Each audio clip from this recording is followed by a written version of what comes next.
Hello and welcome to another episode of Map Talks. I'm Mats. As you can see, this is the new Ioniq. Hyundai Ioniq. We're now here at Brennesauto. Love this place. They've I borrowed this car from them. So what do you think? Do you like it? New style, new lights? Or do we not like it?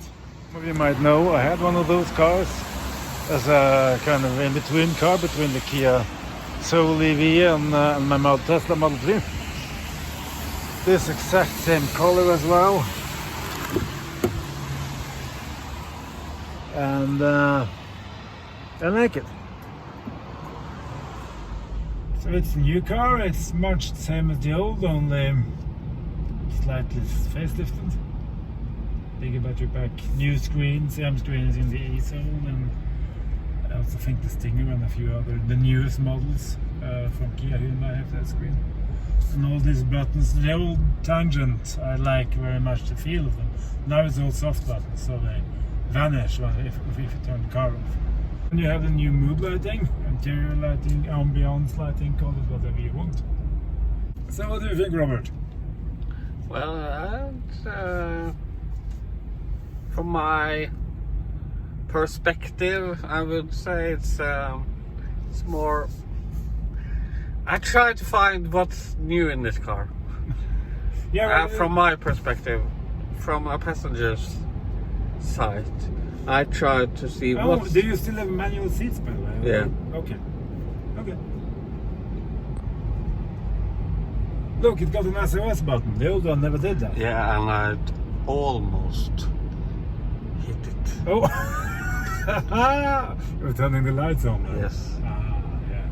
Well, if you don't know it's there, then it's. I can imagine that's a quick thing to do. Actually, I must say, these lights off, on. Well, we don't see it on the camera. You don't? Just almost not. Okay.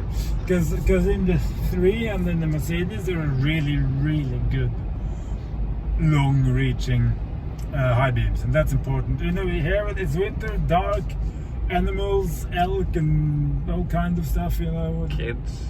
Well, that's kids in every forest. Yeah, you're driving Troll, for instance. You're driving to a farm now, so. Well, yes, that's a fair point. What? Look, the lights turn themselves. The high beams shut off, so it has some kind of light sensor automation on the high beam. The old one that didn't have that either. Horses.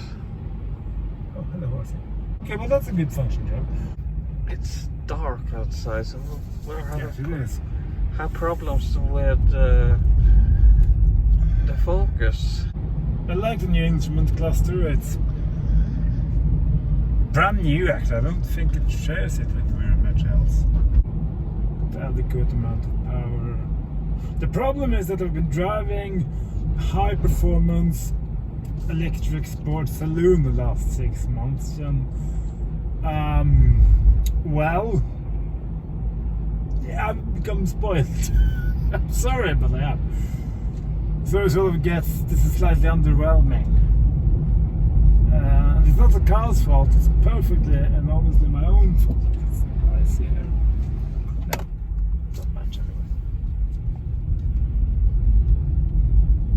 Yes, people in other parts of the world, this is snow and ice. And you don't see much, but the white thing in front of the car is not ash. it's salt. It's not Really salt. that much. It's snow. I can't decide whether the high beams are good or less than average. I don't know. What do you think? There should be better. There should be more range to them. They should have, you know, more. Yes, I'm totally agree with you. Because. And that was not a joke. No. Like I said, it's kind of the same but different in here. You have the interior lighting, the same kind of yacht floor as you had before, which is really nice, you know. And here, the fast charging USB down there. With the ventilation and the back. Sorry for the darkness in here. Yeah, same back, same everything else except for this little air and the air vents. They are new, and then, as I mentioned, this. And it's great. Something I like this. You can scroll through a lot of information here. Tell it the clock. You don't have need this, but you have it. And trip and weather. This car is constantly connected. And it has, I think it's an 8-inch screen or something like that. So if we push home now, you see it splits into 3. And that's really good. I like this. Other than that, this kind of the car industry's obsession with piano black interior trim. That's not, you know, Tesla have it, Jaguar, Mercedes, you know, the lot really. And it's like, and this, like if I shut the car off now, like this goes away, and then goes black, and you can already see. It's difficult to see, but it's sort of smudgy fingers there already. No, I'm sorry, but it just doesn't work. It really doesn't. Apart from that, if you use this, like if you can see it reacts quick enough to your touch, so that's not a problem. But like the old tactile piano kind of buttons, because I just like the feel of them. Sometimes you do, you know, and I'm one of those people. It's nice to drive though, so let's take a trip to the highway and see how it is. Well, after a schlep on the highway, the motorway, I'd forgotten how comfortable this car is. It's not sporty, and the new things they've done to it, what little the facelift have brought with it, maybe they've done it more soundproofed, or it's just the tires. It's on winter tires now, so they are softer and more quiet in their nature, but maybe they soundproofed it a little bit more, or else I'm just remembering it as more noisy as it was. Could be that as well. Don't know. Haven't checked the tires. Can't be bothered. It's raining. The stereo is good. I mean, not good, adequate good. I mean, it's not bad. It's just not as good. I mean, I've been driving a lot of high-end cars lately. The Merc, the Audi, my own Tesla is, after all, not exactly a cheapo car, even though sometimes feel like it. At least the noise insulation part of it. And you know, we've been going through some really high-end stereo sound systems, and this is not bad by any means at all. It's just not as good. But then again, this is not a car, this is not a very expensive car. I mean, depending on how you look at it, you know, it starts from under $30,000 in Norway. I think it starts on 28,000 or something, and then goes up to 33 or thereabouts, give or take. The instrument cluster is good. Sometimes it reminds me a little bit of a Japanese hi-fi from the 80s and 90s. It's a little bit too colorful, and the fonts is smaller than they used to be, which is annoying, or I'm getting older, I don't know, could be. As I mentioned, I missed the old piano buttons because I like them better, and I think the whole piano black and gloss black interior decor thing that the car industry has a hang up on now is stupid. Regardless of who does it, it's still stupid.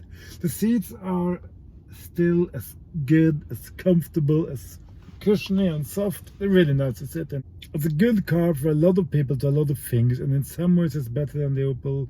In other ways, maybe the Opel would suit your needs, because the Opel is a different. This is more, you know, this is a saloon car after all. The new grille looks cheap. Much preferred the old one when they finally had it fixed with the new black grille that I had on mine. But that's how it is. That's just their designers. The range of this car, I got it at 100%. It showed, I don't remember, 250 kilometers. I think it do around 200 to 300 kilometers on the charge, which is good. It's, you know, it is kind of middle of the road, maybe slightly behind the 8-ball these days. I don't know, depending on. But I've been driving around it for a good while now, and I've lost 47%.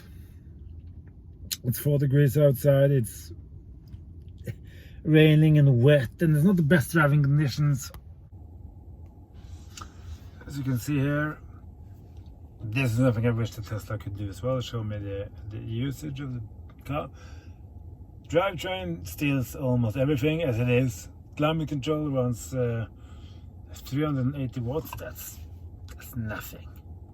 That's really is nothing. I mean, we know the Model 3 has become more efficient, but can't touch this. Then again, this has a heat pump. The Model 3 has a heating element, which is not nearly as efficient. And then the Model 3 also has a lot more glass than this, so I imagine that doesn't exactly help in cold temperatures. It's a big heat sink, just devours all the heat, probably. I mean, it's still an efficient car. It might be marginally less efficient than the old one. New, apart from the front on, like here and here, it's smaller than it was in the old car, I think. Slightly smaller. But at least they dropped the digital representation of the analog gauge that they had, the speedo. Now it's all digital, it's clear in big numbers, and that's what I want. I need the numbers to be clear and easy to read, so no confusion. You don't have to go hunting and looking for it. Other than that, it's still an Ioniq. And that means that this is still one of the really better cars you can get your hand off. Okay, the range. Is it enough? And we all know, and we know sadly, it fast charges slower than the old one, because that was a really big clue of the old one.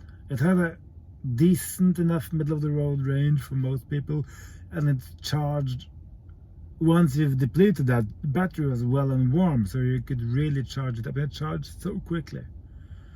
This sadly doesn't, but it's still, with the added range of this one, the 38 kilowatt hour pack, and if you don't drive very long distances every day, this will serve your needs and then some. It's comfortable, it's relatively quiet. Stereo is, unless you're a high-end sound geek, good enough for you, probably. And it runs Google CarPlay. There you have it. Exactly, those two. CarPlay and Android Auto. It's well equipped, standard equipment. It's a safe car after all. It's class and safety.